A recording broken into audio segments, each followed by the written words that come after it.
இப்ப இதை ஒண்ணு கேட்பாங்க. அவங்க ஒரு ரொம்ப சயின்டிபிக்கா ஞானமா ஒண்ணு கேட்கற மாதிரி கேட்பாங்க. அது எப்படிங்க 2000 வருஷத்துக்கு முன்னாடி வாழ்ந்த ஒரு ஆளை நீங்க நம்புறீங்க? ஜீசஸ் வந்து 2000 வருஷத்துக்கு முன்னாடி இருந்தவரு. அவர் எப்படி நீங்க நம்புறீங்க? அப்படின்னு இவங்க கேட்பாங்க. சரி, இதை ஒரு சைடு வச்சுக்கோங்க. இந்த மனுஷன் வந்து குரங்குல வந்தவன் தான். எவல்யூஷன்ல பரிமாணத்துல அதுல ஒண்ணு இருக்கு, ஹோமோ எரெக்டஸ் அப்படின்ட்டு. அது ஒரு விதமான அந்த பரிமாற்ற வளர்ச்சியோட ஒரு பேர். ஒரு ஸ்டேஜ்ல மாறி வரும்போது மனுஷன் அந்த ஸ்டேஜுக்கு மாறி இருக்கிறான். ஆமா. குரங்குல இருந்து அப்படியே கொஞ்சம் கொஞ்சமா எவல்யூட் ஆகும்போது ஒரு எவல்யூட் தான் நீங்க சொல்றது ஹோமோ இது. ஆமா, ஹோமோ எரெக்டஸ்ங்கிறது ஒரு லெவல். அது இவங்க சொல்றாங்க 1,10,000 வருஷத்துக்கு முன்னாடி இவங்க இருந்தாங்க.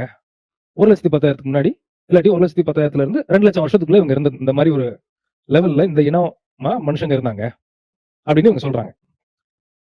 இதை இவங்க 2000 வருஷத்துக்கு முன்னாடி இருந்த ஒரு ஆளையே நம்புறது உங்களுக்கு கஷ்டமா இருந்ததுன்னா 1,10,000 வருஷத்துக்கு முன்னாடி நம்புறதா இவங்க எப்படி ஈஸியா நம்ப முடியுது? இப்போ இது வந்து அவங்க கேட்கிற கேள்விதான். ஆனா நான் கேட்கிறேன் இப்போ அப்படின்ட்டு. இப்ப அதுக்கு வந்து அவங்க வந்து ஏதோ ஒரு ஆதாரத்தை சொல்லுவாங்கல்ல. ஒரு எலும்பு எடுத்தாங்க, இல்ல ஒரு மண்டை ஓடு எடுத்தோம். இந்த மண்டை ஓட கம்ப்யூட்டர்ல கொடுத்தா அது இப்படித்தான் இருந்திருக்கும்னு சொல்லுது அப்படின்னு சொல்லி அவங்க அது ஒரு ஒரு ஒரு விதமா கொண்டு வராங்க இல்லையா? கொண்டு வராங்கல்ல. நல்ல கொஸ்டின் நீங்க கேட்டது. அதுக்கு இவ்வளவு ஆதாரம் இருக்குன்னு வச்சுங்களேன். இவ்வளவு ஒரு அமௌண்ட் ஆஃப் ஆதாரம், எக்ஸ் அமௌண்ட் ஆஃப் ஆதாரம் இருக்குன்னு வச்சுங்களேன்.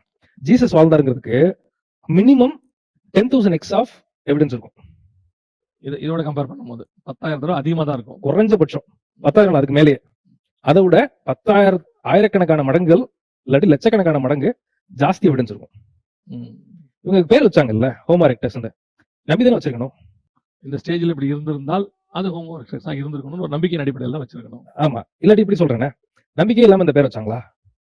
நம்பிதானே வச்சாங்க. அப்படி இருந்திருக்கணும் நம்பிக்கை தான் உங்களுக்கு. இதுல 2 ஆப்ஷன் இருக்கு. ஒண்ணு நம்பி வச்சிருக்கணும், இல்லாட்டி நம்பாம போய் சொல்லிருக்கணும். அது ஒத்துக்க மாட்டாங்க. அது நம்பித்தான் வச்சு வந்துருவாங்க. அடுத்து நம்பிக்கை அடிப்படை தானே. நம்பிக்கை அடிப்படையில தான் வச்சிருக்காங்க. எல்லாமே அந்த அவங்க பிலீவ் பண்றதோட அடிப்படையில தான் இது வருது. பிலீஃப் அடிப்படையில வருது.